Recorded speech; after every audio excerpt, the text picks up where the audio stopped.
नमस्कार, मेरा नाम है गौरव और आप देख रहे हैं टीवी24 नेटवर्क। तो बात करेंगे नेपाल क्रिकेट की and it's good news for the Nepal cricket team और जो आईसीसी ने दी है। हम सभी को पता है कि नेपाल ने 2024 टी20 वर्ल्ड कप के लिए क्वालिफाई किया था एंड 2026 के लिए क्या नेपाल करेगी, क्वालिफाई नहीं करेगी, इस पर लगातार चर्चाएं तेज थी कि क्या टीम कर पाएगी नहीं कर पाएगी।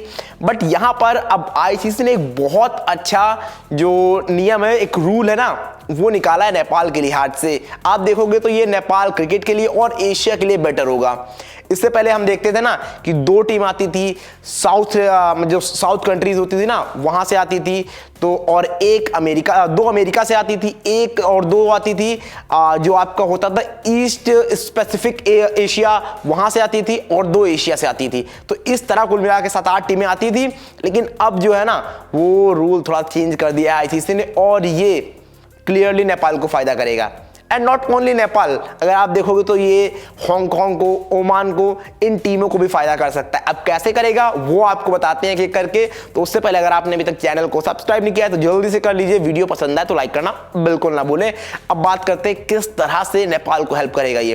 तो फर्स्ट चीज, जैसा कि मैंने बताया कि पहले जो दो टीमें आती थी वो ईस्ट एशिया स्पेसिफिक से आती थी और दो आती थी कहां से, एशिया से। जहां पर हमने देखा था जो दो फाइनलिस्ट टीमें थी, वहां पर जो भी लीग चल रही थी नेपाल की, जो CWC टाइप का होता है वो चल रहा था, वहां से जब नेपाल चैंपियन बना था देन क्वालिफाई किया था और फाइनल जब खेला था ना क्वालिफाई तभी कर गए थे। लेकिन अब नेपाल के पास ऑप्शन पता है क्या है, अब आप जो थर्ड पोजीशन के लिए जो मैच खेलते हो उस पोजीशन उस मैच का भी एक अपना इंपैक्ट होगा। बिकॉज जो थर्ड पोजीशन पर भी टीम आएगी एशिया में वो क्वालिफाई कर जाएगी वर्ल्ड कप के लिए। बिकॉज अब ईस्ट एशिया स्पेसिफिक जो है और और जो एशिया है, इन दोनों को आपस में मर्ज कर दिया गया है। तो अब यहां से अमेरिका से एक टीम आएगी, साउथ नेशंस जो है वहां से दो टीमें आएंगी और एशिया से 3 टीमें आएंगी। जी हाँ, एशिया से 3 टीमें आएंगी। जैसे हम देखते थे कि पपुआ न्यू गिनी आ गया और जो छोटी मोटी टीमें आती थी, 2 टीमें अपने आप निकल कर वहां से चली आती थी। तो वो चीजें होती थी, तो वो शायद अब ना हो। बिकॉज अब एशिया के लिए ये चीजें बेहतर हो जाएंगी। तो आप देखो पपुआ न्यू गिनी उसमें आ सकता है बिकॉज वो उस लीग कंटेंशन का हिस्सा है, बिकॉज ये आपस में मर्ज हो गई हैं।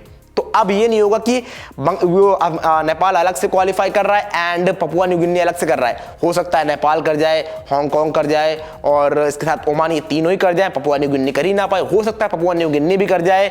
तो ये चीजें आपको होती हुई नजर आएंगी, जो कि थोड़ा सा और मुश्किल बनाया है आईसीसी ने इसको। और कहा कि भाई हाँ जीती है, ऐसा नहीं कि आप उस स्पेसिफिक नेशन से हैं तो वहां पर से 2 टीमें आ रही हैं जिसका मतलब है कि आप सीधे क्वालिफाई कर जाओगे। तो वो चीज यहां पर बहुत बेहतर की है आईसीसी ने कि उस चीज को ना थोड़ा सा और इंटरेस्टिंग बनाया है और नेपाल को ऑब्वियसली हेल्प करेगा। हालांकि अगर आप देखो ना तो नेपाल का हमेशा से टारगेट रहा है कि भाई उस चीज को जीते, हम उस लीग को जीते, देन सीधे क्लियरली क्वालिफाई करें। ये अपना मतलब तोड़ मोड़ मरोड़ के जो चीजें निकल रही है ना, इनको निकालने का प्रयास ना किया जाए। लेकिन ऑब्वियसली अगर आप देखोगे कभी कभार परफॉर्मेंस खराब हो जाती है, उस लिहाज से मान लीजिए कोई डे आपका नहीं रहा, एक मैच आपके लिहाज से खराब हो गया, देन आपके पास चांस है कि आप थर्ड पोजीशन पर आओ और आप क्वालिफाई कर जाओ।